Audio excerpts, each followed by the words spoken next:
nobody has the right to steal. No one should have the authority to judge whether another lives or dies. Keep that in mind. I will. You don't seem convinced, Hugo. As you mentioned, this world is unjust. That's why we must strive to bring fairness to this world. Those who cause harm should face consequences, just as those who take lives should. But not all lives hold the same value. Sometimes, you may need to eliminate one if it means saving more. You're too proud. Your pride may lead you astray. I have my own path and beliefs, Jack. I'll determine for myself what's fair and unfair. Hey, watch your mouth. If it weren't for Jack, you'd be dead already. You're a smart kid, Hugo. Skilled too. You could easily take the life of a sinner. However, what if one day you found out you were wrong? What if that so-called sinner were innocent? Could you bring them back to life? I wouldn't make that mistake. To err is human. Everyone is bound to make mistakes. It's good you are open with your thoughts. I just don't want your troubled past to weigh you down. Because your hatred doesn't define you. It only eats away at you.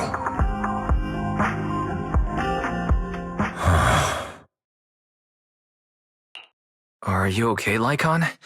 You've been quiet for a while. My apologies, Master Proxy. I was just reminded of some past memories. Before Hugo and I founded Mockingbird, we had a mentor, Jack. He took us under his wing when we were in dire straits, imparting his skills and life lessons. But Hugo didn't agree with his viewpoints. Perhaps our paths were always fated to diverge. I've been curious for a while now. What caused you two to split? Mockingbird, faced numerous triumphs, but also setbacks. And one of them was a disastrous one. Hugo. You... Was this you? All this? So what if it was? Have you gone crazy? Have you been planning this all along? You'd bury all these lives in the name of vengeance? They deserve to die. Especially my so-called father. I should have killed him a long time ago. A really long time ago. You know what, Lycon? There's some people whose only purpose in life is to bring more suffering into this world. Sometimes murder is what brings justice back into this world. And for that, I must stain these hands in blood. Enough! I can't trust anything you say anymore. I'm leaving Mockingbird, now! Where are you going? Anywhere. Someone from the Mayflowers got in touch with me before. Are you mad? You know what those hypocrites in city administration are like. They're no different from tops. We fought them together all this time, and now you're leaving to serve as their lapdog. Are you going to turn your back on Mockingbird? Turn your back on me? The mayor is different from the others. But it doesn't matter. I'm not going to even try convincing you. As your friend, I'll give you one last piece of advice. Please, stop here. Otherwise, the day will come where your hatred and ambition will consume you.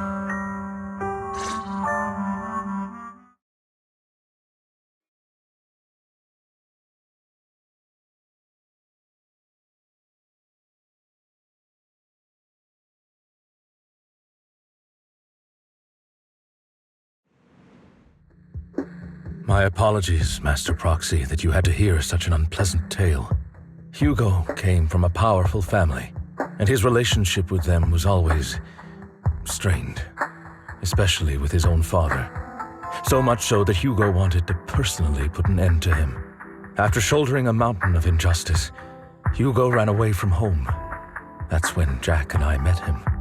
And that setback that Mockingbird suffered turned out to be intimately connected to his family. I had thought it was just a normal mission, when in fact he was plotting revenge.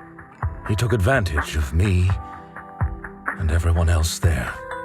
I do not mean to pass judgment on him and his decision, but I refuse to accept a partner who is willing to trample over other people's lives for their own desires. Perhaps his family left a mark on him that continues to influence him to this day. In any case, Hugo still has the sacrifice core. We should contact the mayor to plan our next moves.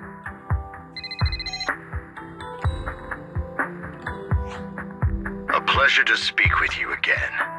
Lycon has already filled me in on Mockingbird stealing the sacrifice core. I'll deal with it. Anything else we can do to help? I mean, we didn't manage to complete our mission. No. You've done well. It's just not appropriate for you to get involved in what's to come. We've been through far more dangerous situations. Plus, we've dealt with Mr. Mockingbird before, so maybe we could help you. Really, I appreciate your kindness. It's just... Very well. Seeing as you're all people I know I can trust, I'm going to be frank. Not long ago, I received a letter declaring criminal intent. Sir. Lycon, I know you don't want to place them in danger. I feel the same way. However, I believe they deserve to know the truth. That letter threatened to use a sacrifice to take vengeance against the entire city of New Eridu. What do you mean by vengeance? I believe the person, or the organization, who sent the letter is planning to use the sacrifice to mount a large-scale attack against the city. Everything we've uncovered so far seems to support this hypothesis. As you know, the sacrifice's true power is a mystery and cannot be controlled if anyone attempts to use it as a weapon. This is no small issue. If this gets out, it'll send the public into a panic. Please promise me you'll keep things confidential. Then let us help out. We can do our part too. But it's like I said before, it'll be too dangerous for you. Whichever way you look at it, you're still citizens of New Eridu, and as mayor, it's my duty to protect you. Plus, Carol would be furious with me if I put you in danger. If she were still around. Anyway, I'm not at liberty to discuss this matter any further. Please rest assured that we will handle things properly as the administrative authority of New Eridu. That's right, Master Proxy. Please trust us. So that'll be all for today. Goodbye for now.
I'll have to work overtime to finish this mission report.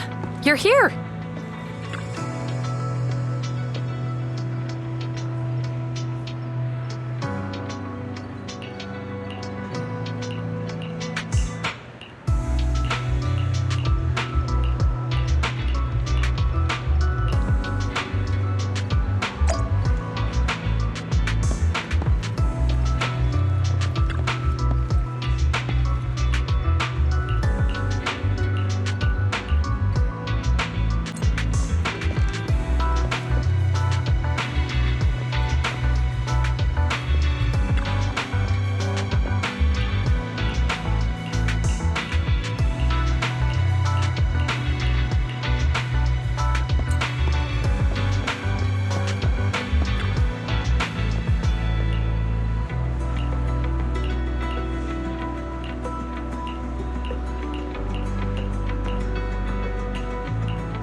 Today's...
All right, let's get started.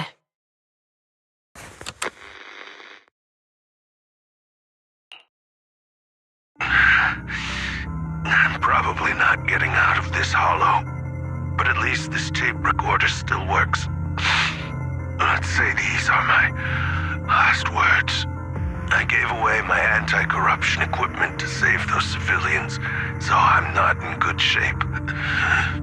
Unfortunately, we came up against a horde of ethereals right after that. I rushed over to fight them off and tried to save the civilians, but in the thick of all the fighting, I turned back and realized that I was somehow alone. Nobody was behind me.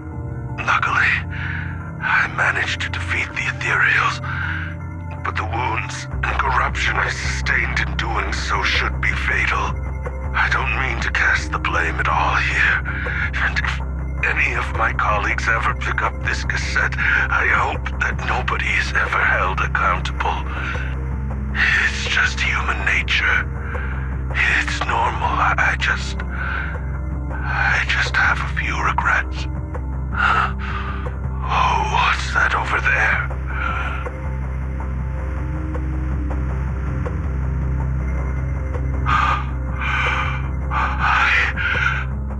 I've seen a miracle. Yes, that thing is right. So long as humanity is in constant conflict against the Hollows, we'll never be able to grasp true power. Only by embracing everything. It's the only way. Only by embracing this power can everyone survive. Oh, Creator, please grant me this!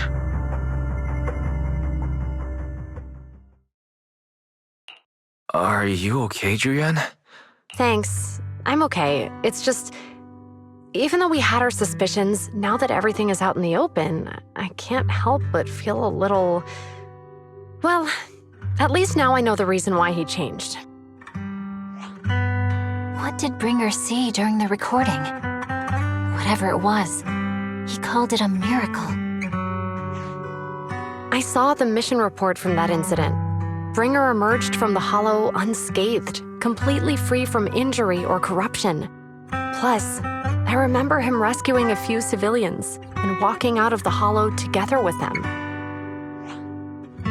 But if that's the case, then it's at odds with the audio we heard. Which one is the true version of events? It's possible that both are true. Like if Bringer actually met a real god that completely healed his body and helped him save the others. And that's why his mood changed so much. Why he started believing the Exaltists. Because he witnessed a miracle. That sounds like a reasonable speculation at this point. But it still exceeds the limits of what we know. In any case, it's a clue that ultimately points to the Exaltists. I'll keep pulling this thread and see where it leads.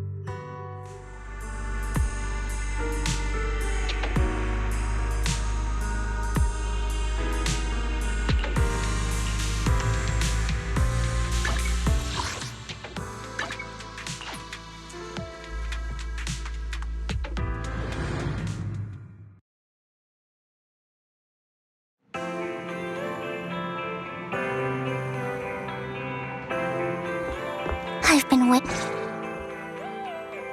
We meet again, Master Proxy. I imagine you've already managed to gain some info from the conspirators. About some people who wish to use sacrifice to launch an attack on New Eridu. So you know about that? I only just found out myself. Because I've been watching you this entire time. I know many things.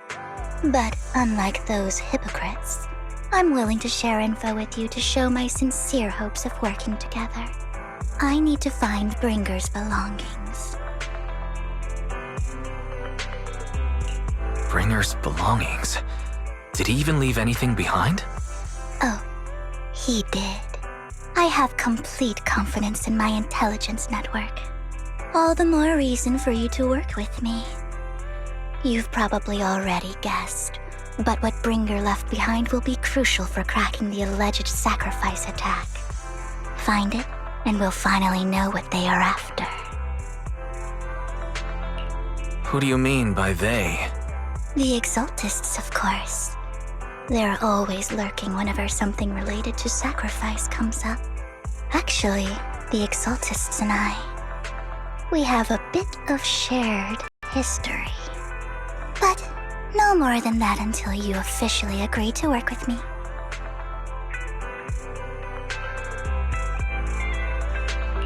All right, I agree to work with you. Splendid. I like people who don't mess around. By the way, might I ask, you're not proficient at in-hollow combat, are you? No, I can't fight. As I expected. Not to worry. You're an invaluable proxy. All I require is for you to guide me.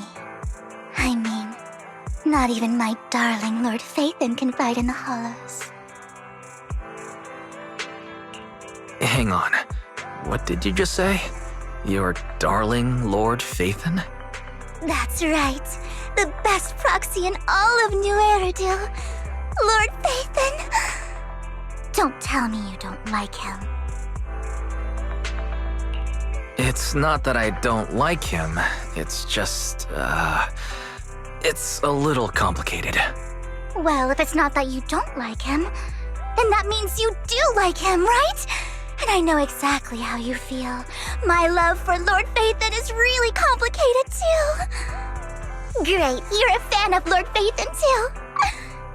But that makes sense. All of New Eridu ought to be fans of Lord Phaethon. Fine, you're right.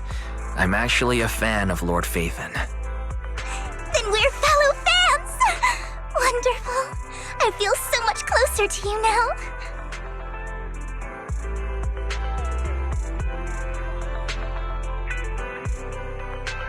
Oh my. Once I start talking about Lord Phaethon, I just can't help myself.